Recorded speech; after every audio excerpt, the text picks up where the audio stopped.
it. They profess it.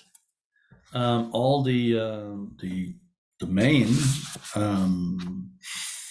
Abrahamic religions, basically, they're impersonalists. Of that, there is no doubt. In fact, some of the main Abrahamic religions, like Judaism and Islam, they forbid any notion of a personal concept of God.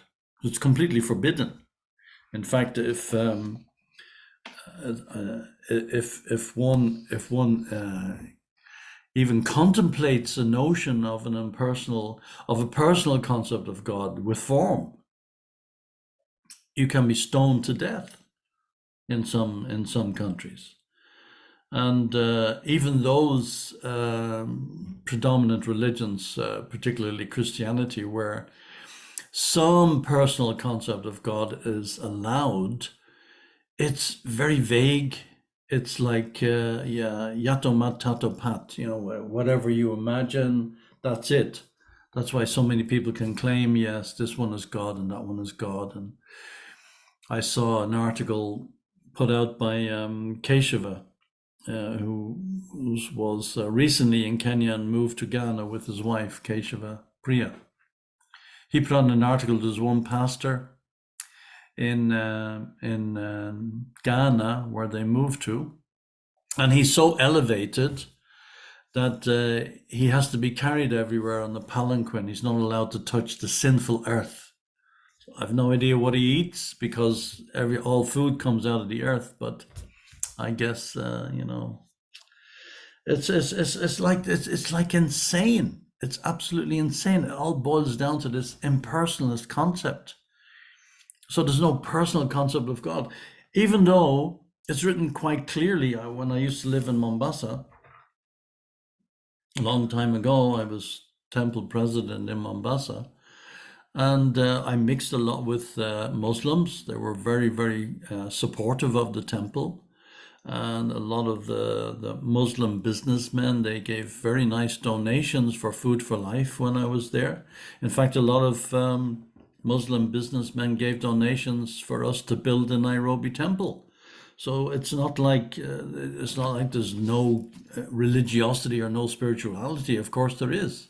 We're not saying that Islam, Christianity, or Judaism is not bona fide. Of course they're bona fide. But like the Shankarites, the followers of Shankaracharya, in the Hindu version of life, they're impersonalists. They don't acknowledge, even though it says clearly in the Quran, God has a right side and God has a left side. It says clearly in the Bible that Jesus is sitting at the right hand of the Father. So if Jesus has a Father who has a right hand, where's the idea of this, just ethereal oneness? It doesn't hold. It doesn't. So there's a sense of God there, and that is to be acknowledged as something going in a positive direction. But the conception of God as a person, in the sense that we have God as a person, where it's described in this verse, in these verses, and this purport particularly, how we start meditating on the lotus feet of the Lord. And then we gradually, as we progress in our spirituality, we gradually rise up until, as Prabhupada says in the purport, which we'll read in a few minutes, Prabhupada says in the purport, and gradually we go through the first 9 cantos until we qualify to read the 10th canto, and then enter into the Leela. At that stage, if we've gone through all the 9 cantos, you imagine how focused our classes are just by doing 1 verse a day. So we go through all the 9 cantos, of course. That's a very positive progress towards Vaikuntha Loka. And then after entering Vaikuntha Loka, then of course we engage in our personal relationship with the Supreme Lord. It's not impersonal, but every single step of the way, even though we haven't reached the stage of perfection yet, even that is a personal concept which is going gradually to the final conclusion, which is Madhurya Lila. And that's also our birthright.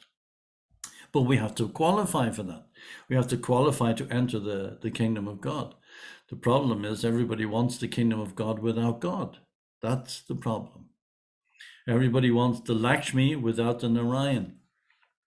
So we see ourselves, you go to people's offices, you go to people's factories, you go to people's place of business there, whatever, and you always see a picture of Lakshmi and she's pouring the coins out of her hand, but where's Narayan? He's missing. He's not there. You see all the coins falling out of the hand, but this is a misconception. That's what Ravan tried to do.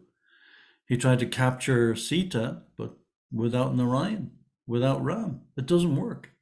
So this impersonal conception, and that I'll just glance at it. I won't obviously read the whole thing, but in the 12th chapter, verse 5, the Prabhupada is mentioning here, for those whose minds are attached to the unmanifested, impersonal feature of the Supreme, advancement is very troublesome. This is Krishna speaking. So Krishna is saying this. So Krishna is giving us the idea very clearly. Yeah, you can go down that route. It's a bona fide route. It's not like we're decrying it and saying, no, it's nonsense. Nobody says that. It's a bona fide route. But why do we make it difficult? It's already difficult to get out of Maya, and now we compound the difficulty by going down this impersonal route. And the impersonalism also applies to us when we relate to each other in an impersonal way. And we mistreat each other in this impersonal way.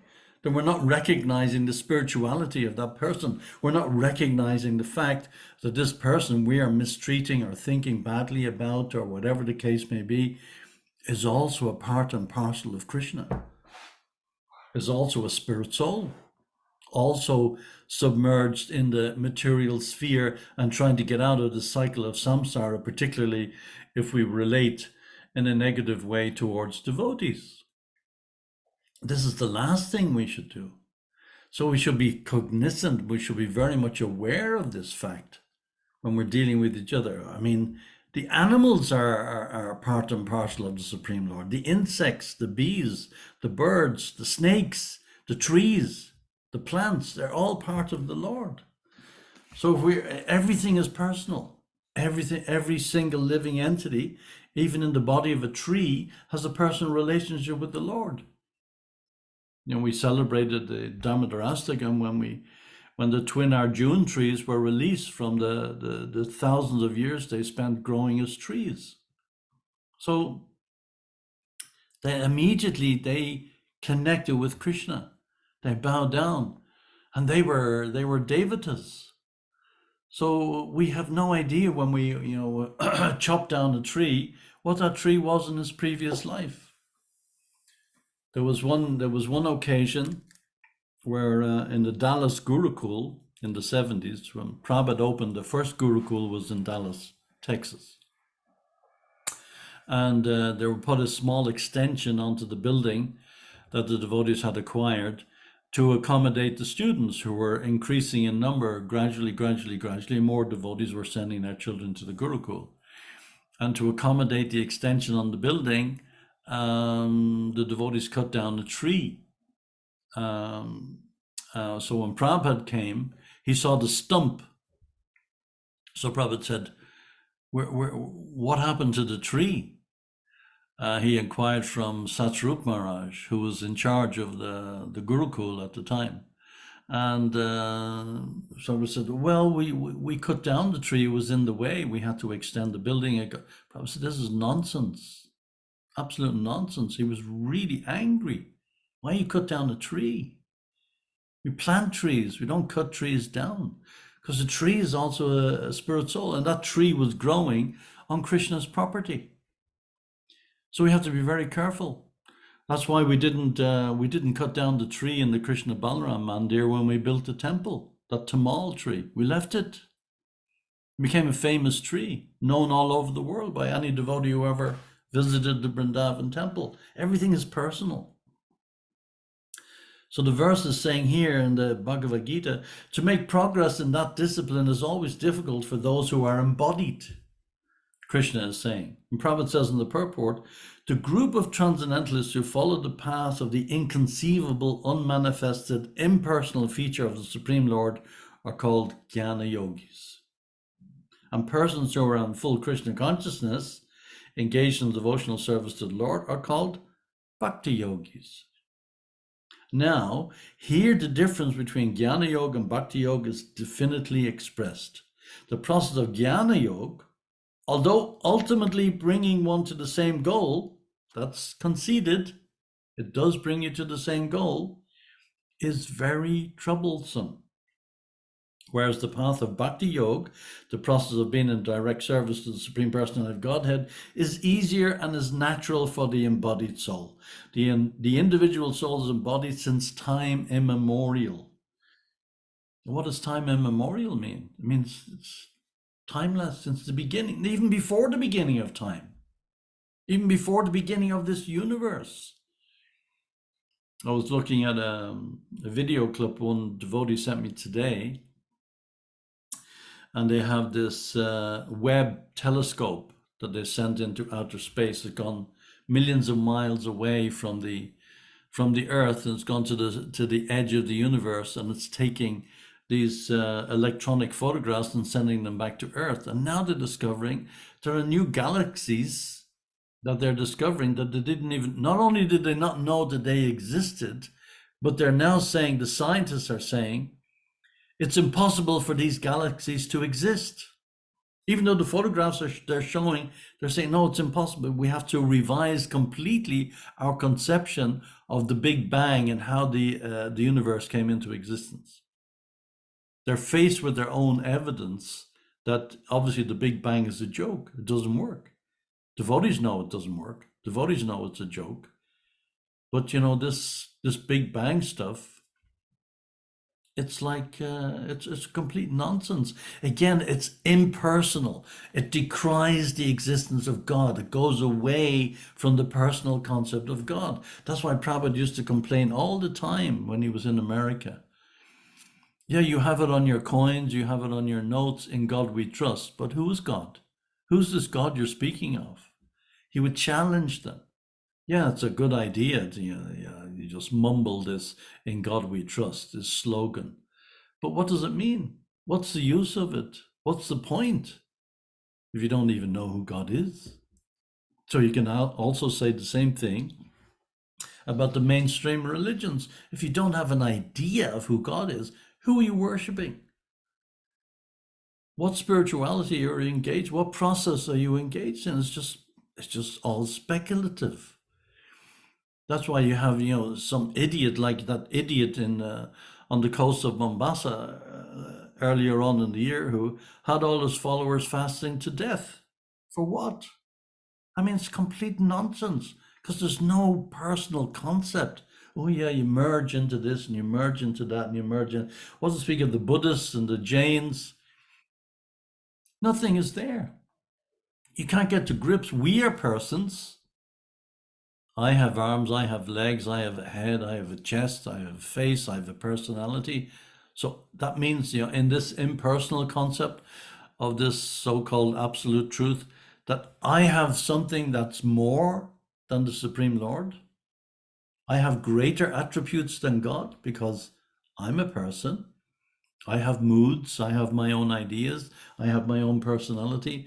I have arms and legs and so on and so forth. So I have a form, but God doesn't. So I'm greater than God then. That means I have more than God. And when you put out this challenge to the likes of the Islamic followers, then they don't know what to answer. If God is impersonal, if God is like untouchable, unknowable, blah, blah, blah, blah, blah, then what are you worshiping? What are you bowing down to 5 times a day? You're bowing down to what? And why do you bow down to Mecca? Why do you bow down to that stone in the middle of the desert in Saudi Arabia? If God has no form and you're against idol worship, why are you bowing down to a stone? So, just the problem is people don't think. They have no conception of this personal concept of God at all. And we, as devotees, we also take it for granted.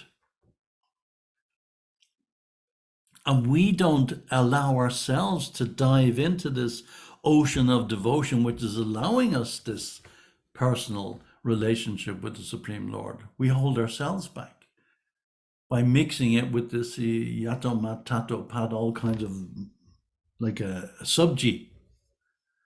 But it doesn't work like that. We're not worshiping a subji. There are ingredients in the subji that we have to relate to. It's made up of different constituent parts. So the Supreme Lord, he has his impersonal feature. There's the Brahma Jyoti, but it's also connected to the Lord. Just like the sun is connected to the sunshine. You can't say that they're separate, but you can't say also that the sunshine and the sun is the same thing. When the sunshine is coming through your window, it's not that the sun is present as a planet in your room. Prabhupada is saying here, the process of Jnana Yoga, although ultimately bringing one to the same goal, is very troublesome, whereas the path of Bhakti Yoga, the process of being in direct service to the Supreme Personality of Godhead, is easier and is natural for the embodied soul. It's natural. So I'll continue with the purport to today's verse. The process of meditation recommended herein is Bhakti Yoga, or the process of devotional service after one is liberated from the material conditions. So Bhakti Yoga comes about after one is liberated from material conditions. But the process of Bhakti Yoga is in itself a process that even if one is still entangled, the process itself allows one to come out of that entanglement and engage directly in the service of the Lord. Jnana Yoga is the process of liberation from the material conditions. After one is liberated from the conditions of material existence, that is, when one is nivrita, as previously stated herein, or when one is freed from all material necessities, one becomes qualified to discharge the process of Bhakti Yoga. Therefore, Bhakti Yoga includes Jnana. It's all included. Bhakti covers the whole process of all the different yogas, no matter what it is. Or in other words, the process of pure devotional service simultaneously serves the purpose of Jnana Yoga. Liberation from material conditions is automatically achieved by the gradual development of pure devotional service. These effects of Bhakti Yoga are called anartha nivriti. Things which are artificially acquired gradually disappear along with the progress of Bhakti Yoga. So this artificial concept of who we are, who we're not, it gradually disappears when one is engaged in the process of Bhakti Yoga. And why do we call it sadhana bhakti? It's Bhakti Yoga, sadhana bhakti, it's a step by step by step process. So we take it step by step by step. Just like Prabhupada is recommending here, the first two cantos, the first and second canto, are the lotus feet of the Lord. We take the darshan of the Lord by taking darshan of his lotus feet, and gradually we rise up until we see his blissful, smiling face playing the flute. He's playing the bansuri. And then we can hear the flute. And it's described that when we hear Krishna's flute, our hearts are completely melted of all those anarthas. Krishna's flute can even melt the stones. The sound of his flute even melts the stones. Things which are artificially acquired gradually disappear along with the progress of Bhakti Yoga. Meditation on the lotus feet of the personality of Godhead, the first processional step,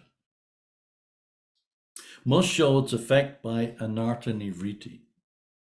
The grossest type of anartha which binds the conditioned soul in material existence is sex desire, and this sex desire gradually develops in the union of male and female.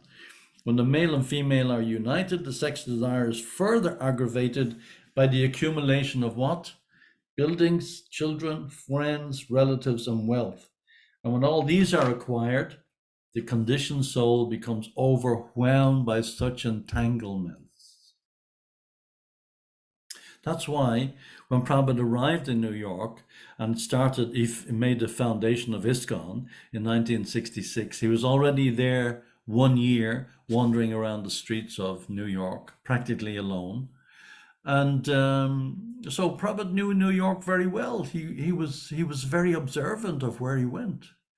Years later, when the devotees took Prabhupada to Boston, and they opened the temple in Boston, Prabhupada was able to tell them where different places in Boston were because he had arrived in Boston on the ship and he had cleared customs. So he had walked around Boston and walked around the city and he got to know the city. So years later, when the devotees opened a temple in Boston, Prabhupada said, yes, Prabhupada was their guide to the devotees who didn't know Boston. Prabhupada showed them around, the American devotees. So the same in New York. So when Prabhupada started the temple in 1966, opened ISKCON, he said, you see all these skyscraper buildings? This is all a product of sex desire. Because Prabhupada was coming from Vrindavan, remember? Prabhupada was living in Vrindavan. And when he went to America, he saw this skyscraper buildings. This is just a product of sex desire, nothing else. These huge skyscraper buildings. And in 50 years' time, it'll all be gone. And then here it says, the conditioned soul becomes overwhelmed by such entanglements and the false sense of egoism, or the sense of myself and mine, aham mameti, becomes prominent, and the sex desire expands to various political, social, altruistic, philanthropic, and many other unwanted engagements. Altruism and philanthropy, Prabhupada is describing here as unwanted engagements, resembling the foam of the sea waves, which becomes very prominent at one time and the next moment vanishes as quickly as a cloud in the sky. So the waves, they just come and go. So many altruists, so many philosophers, so many philanthropic endeavors, but they're all based on the body. People want to do good, people want to open hospitals, people want to open schools and do this and that and the other and feed the hungry and everything like this. Why do we have our Food for Life program? Are we not also feeding the hungry? We are giving prasadam. That's why it's so important that we are offering prasadam to the people, not just food. It's absolutely crucial that our endeavor to spread this philosophy of Krishna consciousness around the world, when we're going out and distributing prasadam, that it is actually prasadam. Krishna says in Bhagavad Gita, for one who is eating food that is not offered in sacrifice, he's verily eating only sin. So we're not interested in this altruism and this philanthropic ideas. Prabhupada said at one point in time, we're not vegetarians, we're Krishnarians, prasadarians. If Krishna was instructing us to eat meat, we'd be eating meat. It's what Krishna wants. It's not based on our speculative knowledge or our speculative ideas. There's a complete waste of time. That's why we follow the Shastra. We follow Guru, Sadhu, and Shastra. Prabhupada was very bold. And sometimes he wasn't very popular, particularly when he spoke in India. People became very upset because they have their sentimental idea of what is spirituality, the sentimental idea of what is Krishna consciousness. It doesn't work. The conditioned soul is encircled by such products, as well as the products of sex desire, and therefore bhakti yoga leads to gradual evaporation of these desires, which is summarized in the three headings. So what are the three headings of the material concept of life? Prabhupada is saying it here very clearly: profit, adoration, and distinction. This is the last snare of Maya: adoration and distinction. Just see what a great devotee I am. Wow. See how neatly pressed my dhoti is? See how, I carry my danda? You see how I, shave my head, and my tilak is perfect, and yeah, I know all the shlokas and so on and so forth. This is profit, adoration, and distinction. The last snare of Maya is pratishta, the desire for these things. Everything in terms of anything that is holding us back from service to Krishna, it has to be eliminated. All conditioned souls, Prabhupada says here, all conditioned souls are mad after these different forms of sex desire. And one shall see for himself how much he has been freed from such material hankerings based primarily on sex desire. As a person feels his hunger satisfied after eating each morsel of foodstuff, he must similarly be able to see the degree to which he has been freed from sex desire. The sex desire is diminished along with its various forms by the process of bhakti yoga.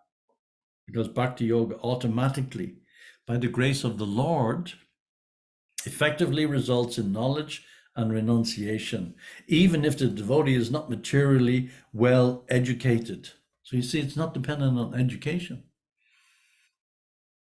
Not at all. Today is the fifth day, the last day of Kartik, the fifth day of Bhishma's Vrat, that some devotees are observing by doing some fasting from different things and different aspects of this Vrat that a lot of devotees take very seriously, particularly in Mayapur. A lot of devotees follow this Vrat. And when Bhishma was lying on the bed of arrows, he had this discussion with Maharaj Yudhisthira and all the Pandavas. Krishna was also there. Krishna was taking advice from Bhishma Dev.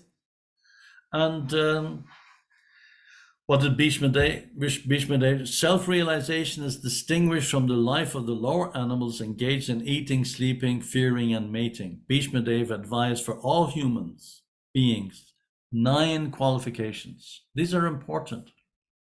And they're very simple. Very simple. This is Bhishma's instruction to the Pandavas while lying on the bed of arrows.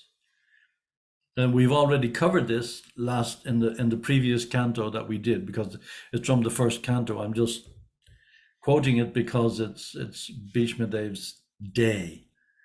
Today is the 5th day. Bhishma Dev advised for all human beings 9 qualifications. 1, what's the first one? No krodh, no anger. Do not become angry. 2nd, do not lie. 3rd, very important, this 3rd one, that nobody observes. Nobody. Sometimes, I'm sorry to say, not even our devotees. To equally distribute wealth. This is important. 4, equally important. All these points are very, very important. What is the 4th one? To forgive. Someone has offended you, forgive them. Jesus Christ, he said, somebody hits you, turn the other cheek and get them to hit both sides. This was his humility, to forgive. 5, to beget children only by one's legitimate wife. 6, to be pure in mind and hygienic in body. 7, to be not inimical towards anyone. 8, to be simple. 9, to support servants or subordinates. So to support them, not mistreat them. So today is Bhishma's day. So we should be very cognizant of these. And Prabhupada says, One cannot be called a civilized person without acquiring the above-mentioned preliminary qualities. Besides these, the Brahmins, the intelligent men, supposedly, the administrative men, the mercantile community, and the laborer class must acquire special qualities in terms of occupational duties mentioned in all the Vedic scriptures. For the intelligent men, controlling the senses is the most essential qualification. So I just thought I'd throw that in because of the occasion. These are very, very nice points. And Krishna was listening to these points. The Pandavas were listening. Yudhishthira was taking everything in because now Yudhishthira is going to be crowned emperor. So he's asking Bhishma, who's the grandfather, who renounced the whole kingdom and took a vow of celibacy, what shall I do? How shall I govern? Bhishma is giving this instruction. The Prabhupada is saying here, continuation,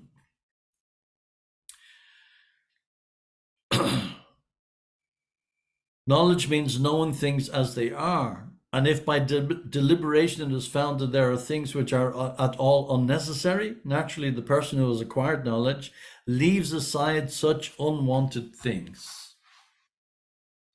So we use everything in the service of Krishna. Everything. Everything is used in the service of Krishna. Yukta Vairagya. Nothing is excluded. Prabhupada always used to give the example, this microphone, when he will be speaking, this microphone, it is a material object. The car is a material object. The airplane is a material object, but we're using these things in the service of Krishna. It's not that we just give everything up and renounce things. What do we have to renounce? What did we have in our possession the day we were born? What did you have in your hand? Did you have 1,000 shilling note in your hand the day you were born? No, we didn't have anything. We had nothing. We came in empty, we go empty. So Prabhupada used to say, whenever you close your eyes, just close your eyes, whatever you can see, that you can say is your possession. So we don't own anything. So we don't have anything to renounce. It's all Krishna's anyway. We're just claiming it temporarily as ours. But that's an illusion. It doesn't come from us. When the conditioned soul finds by culture of knowledge that material necessities are unwanted things, he becomes detached from such unwanted things. This stage of knowledge is called vairagya, or detachment. We have previously discussed that the transcendentalist is required to be self-sufficient and should not beg. This is important. This is very important. Should not beg from the rich blind persons to fulfill the bare necessities of life. Shukadeva Goswami has suggested some alternatives for the bare necessities of life, namely the problem of eating, sleeping, and shelter. You remember that in the previous verses? Shukadeva was saying, well, if you've no place to sleep, there's so many trees. You have an arm, you can lie down, use your arm as a pillow, and all those suggestions that he made. So that's what Prabhupada is speaking out here. But he has not suggested any alternative for sex satisfaction. One who has the sex desire still in him should not at all try to accept the renounced order of life. For one who has not attained this stage, there is no question of a renounced order of life. So by the gradual process of devotional service under the guidance of a proper spiritual master and following the principles of the Bhagavatam, one must be able to at least control the gross desire before one accepts the renounced order of life actually. Purification means getting free gradually from sex desire, and this is attained by meditation on the person of the Lord as described herein, beginning from the feet. So these are all important points. Very, very important points. So then we can ask the question, how come the devotees, sometimes even the devotees who are completely surrendered to the process, they're engaged in the process of devotional service, they're really, really engaged, They're doing every single thing they can to advance the cause of their spiritual awareness and become pure servants of Krishna. Why is it that sometimes there are obstacles placed on the path? We're still in the material world. We're still a part of Maya's kingdom. It's her kingdom. We're not in control. We're not the Ishvara here. We're just trying our best to push against the tide, to hold back the tide of the ocean that's coming in, surrounding us with Maya. But what does Mother Queen Kunti say in this regard? Famous verse. She says, Tate nukampam susashikshamano punjana evatma kritam vipakam. My dear Lord, one who earnestly waits for you to bestow your causeless mercy upon him, all the while patiently suffering the reactions of his past misdeeds, and offering you respectful obeisances with his heart, words, and body, is surely eligible for liberation, for it has become his rightful claim. When Jesus was asked, how do we worship the Lord? How do we worship God? His response was similar to this. You should worship the Lord thy God with all your heart, with all your mind, and with all your soul. And in this way we can gain perfection. So the revealed truth is there in all the scriptures. It's not that it's hidden, but we hide it with our blindness. We just block it off. Prabhupada says in the purport to that verse from Queen Kunti, and imagine the suffering that Queen Kunti experienced. Dhritarashtra, Duryodhana, they tried to kill her sons mercilessly. She suffered greatly. She lost her husband when she was very young. Her children were very young. They had not yet gained control of the kingdom. They were banished to the forest. And one after another, one calamity after another. And this was her answer. My dear Lord, one who earnestly waits for you to bestow your causeless mercy. It's causeless. The mercy of the Lord is causeless. While patiently suffering the reactions of his past misdeeds and offering you respectful obeisances within his heart, words, and body, is surely eligible for liberation, for it has become his rightful claim. And Prabhupada says, Srila Sridhar Swami, who Lord Chaitanya eulogized, and Lord Chaitanya said that Sridhar Swami's commentary on Srimad Bhagavatam is the most bona fide commentary of all.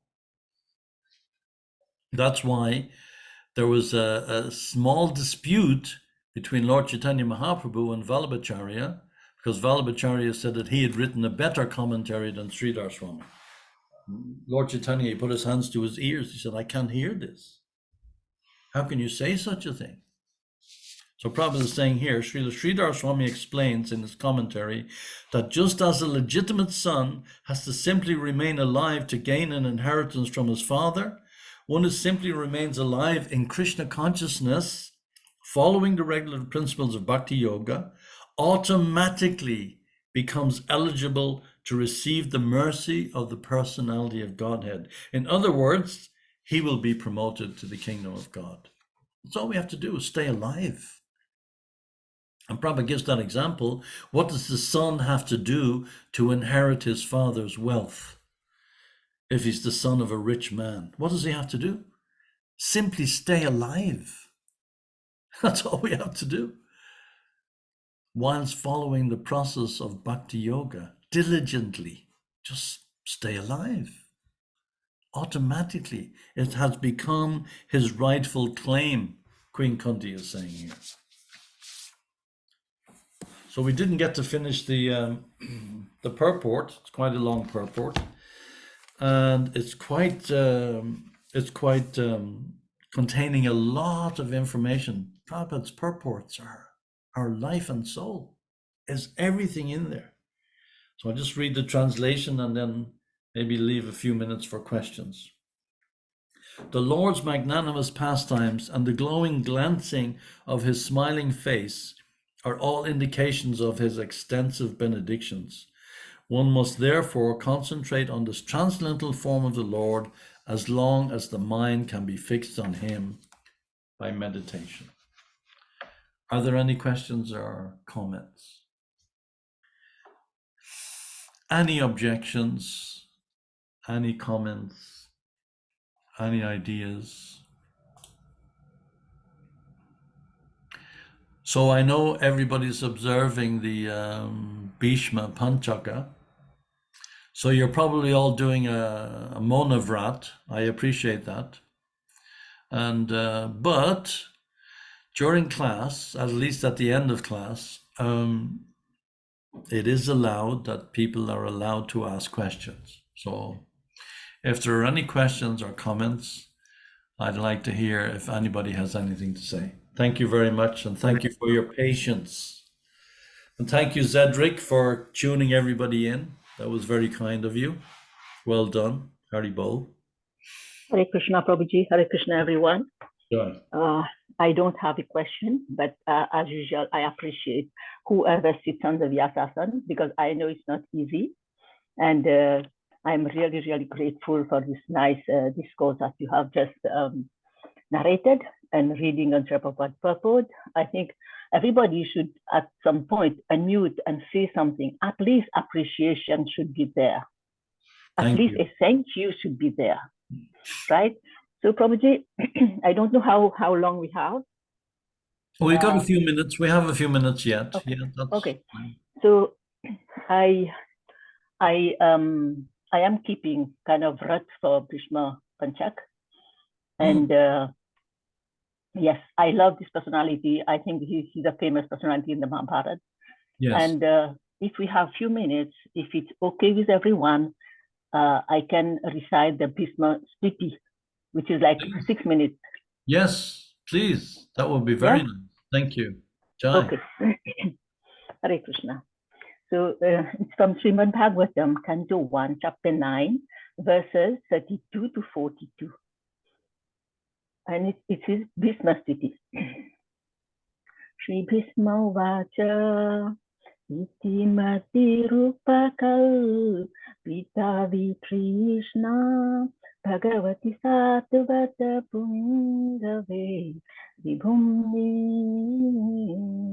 Swasukhamupagate Kvachid Viharatum Prakriti Upayusiyad Bhava Pravaha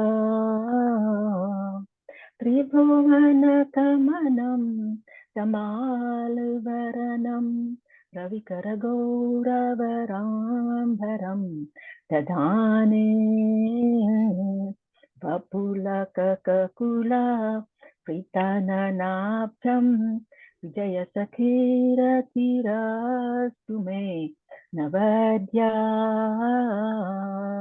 Yuditura Garajo Vidhumra Vishvak Kachulilita Samavaryalang Kritasye Mamani Sita Sarit Vibhidyamana Prachivilasat Kavachastu Krishna Atma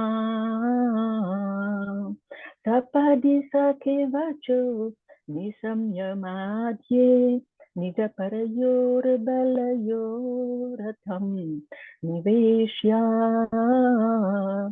Sitavati Parasaini Kayurakshna Ritavati Partha Sakhiratir Mamastu Vyavahita Pritana Mukhum Niraksha Sajanavadhad Mukhanashyado Shabudhya Kumati Maharatma Vidyayayas Karanarati Paramasyatash Yamestu Swanigamahamappaya Mat Prajaitam Ritamadikaratumava Pluto तथास्था वितरत चरणो भयाचलद्गुर हरिरिवहन्तुमिभं गतो दरीया शीतविशखहतु विशीर्णदं सा ततज परिप्लुत्वा तथा विनो मे वृषभमभिससार मद्वधार्थं स भवतु मे भगवान् गतिर्मुकुन्दा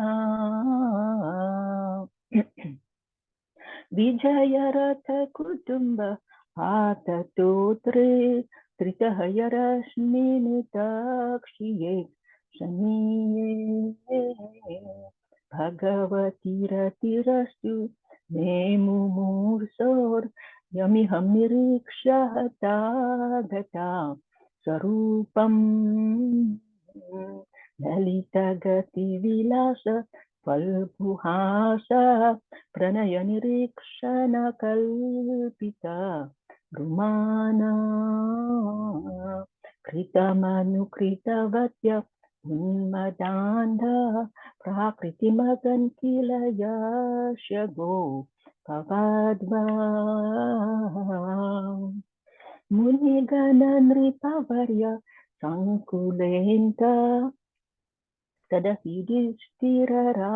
तदहिदिष्टिरराजसूय एषाम् अर्हनमुपपद वीक्षणीयो मम दृशिगोचर एष अविरात्मा तमिममहमजं शरीरभाजां हृदि स्थितमात्मकल्पितानां प्रतिदृशम् इहं नैकद् धार्कमेकं समधिगतोऽस्मि विधूतभे इदमोहा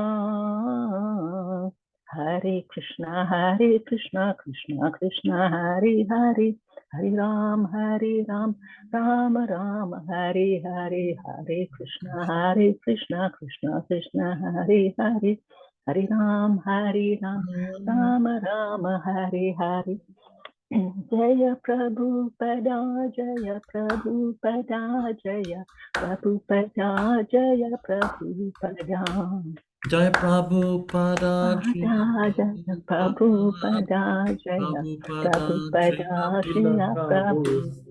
प्रभुपदा हरे Krishna Jai. Thank you very much. Thank you. Yes, this study is when Bhishmadev was leaving his body. He was singing to Krishna. He was telling Krishna how beautiful Krishna was looking on the battlefield, how Yes. his face was covered with dust, how he was taking care of Arjuna and the rest. Very beautiful. I love this one. It's a beautiful pastime. It's Yes. really it's a beautiful part of the Mahabharata. And the Yeah. instructions Bhishma gave are just Mhm. divine. Yeah. Divine. Yeah. Yeah. Very nice study. Yeah. Thank you Hare very Krishna. much. Thank you. Thank you for giving me the opportunity because I sing it every day and I love people also to hear about it. It's very auspicious, you know. So Yeah. nice. Hare Krishna. So Hare wonderful. Thank you very much. Thank you for Hare sharing that Krishna. with us. Thank you, Hare Mataji. Krishna. Thank you so much. Hare Hare Krishna. Krishna. Hare Krishna. So Prabhu, I think, you have is there you any have more questions? I think our time is up. we have 2 more minutes, but Prabhuji, I have a small question. Why do other religions like Islam and Christianity has so much against the personalism, or it's not revealed to them? It's kind of very strange because their philosophy is based mostly on the Bible, the Old Testament, for the most part, and they all go back to the time of Abraham. Of course, the Christians say, well, we don't need the Old Testament anymore. We have Jesus and all this kind of stuff. But Jesus said, I have come not to change a single iota of the law. And Jesus is Jewish. Jesus is not a Christian. The word Christian came hundreds of years after Jesus left the planet. And there are descriptions there of, the person of God in the Old Testament, in the Bible, in the Quran, in the Torah. But they don't have the qualification. They're just not qualified because they've rejected the concept of guru. They don't have a sampradaya. Everybody just guesses whatever they want to guess, and this is the law. We have guru, sadhu, and shastra. So because there's no sampradaya, there's no disciplic succession, nobody is following in any coherent order. We can trace our sampradaya all the way back to Krishna, unbroken. So, and Krishna, then he traces the Bhagavad Gita all the way back to Vivasvan, to the sun god. So it's, why? The people in Orthodox, they celebrate Christmas Day. Christmas is coming up soon. Now, next month is Christmas. The Orthodox religions, they celebrate in January. Why? The Western Christians, they celebrate in December, and they have all different days for their celebration. We know exactly the time that Lord Ram was born over 1 million years ago. Not only the time, but the place, his parents, exactly the time. What he did as a child, what he didn't do as a child, everything we know about all the infinite details. They can't even worship the birth of their savior on a particular day that's fixed, and even that, it changes. We're following the lunar calendar, they're following the sun calendar. So how can you have a fixed day? It just doesn't work. There's a separation from time, and because there's a separation from time, there's also a separation from reality. And because they're separated from reality in terms of time, they can't even agree. How on earth can a philosophy hold up? It can't.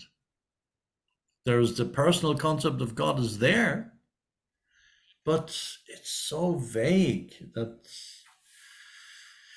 they're lost. They're lost. That's why when the tens of millions of Westerners rejected all their old religions, all Prabhupada's followers were Christians or Jews in America.